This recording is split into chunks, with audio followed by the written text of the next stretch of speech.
जब हम अपने माज़ी की तरफ नज़र दौड़ाते हैं तो दूर कहीं हमें अपना बचपन याद आता है।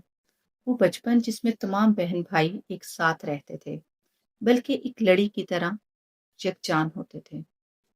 फिर आहिस्ता आहिस्ता वक्त के साथ साथ सब एक दूसरे से दूर होते चले गए।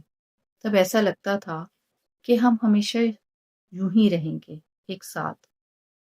तब उस बचपन में हमें कोई ये नहीं था बताता कि जिंदगी की एक अपनी तरतीब होती है, जो एक ना एक दिन इस दायरे को तोड़ देगी। बहन भाइयों की जिंदगी में मुकद्दर का एक अपना खेल होता है। कोई एक ऐसा जो तमाम अपनों की यादें समेटता है, और कोई वो जो खुद याद बन के रह जाता है। कोई सबकी जुदाई का गम उठाता है तो दूसरा सबके गमों की वजह बन जाता है। और इन सब के बीच में कोई एक ऐसा भी होता है जो जिंदगी की तलखियों और मुसाबतों से तंग आके कहीं दूर अपना बसेरा बसा लेता है और खुद को सबसे अलग थलग कर लेता है। यहाँ तक कि जब उसका अलविदा का वक्त आता है तो उसको अलविदा कहने वाला भी कोई नहीं होता। ये कोई अलमिया नहीं है, बल्कि जिंदगी की असल हकीकत है, जो थोड़ी कड़वी जरूर है। हम नहीं जानते कि आने वाले वक्त में हमारा किरदार क्या होगा।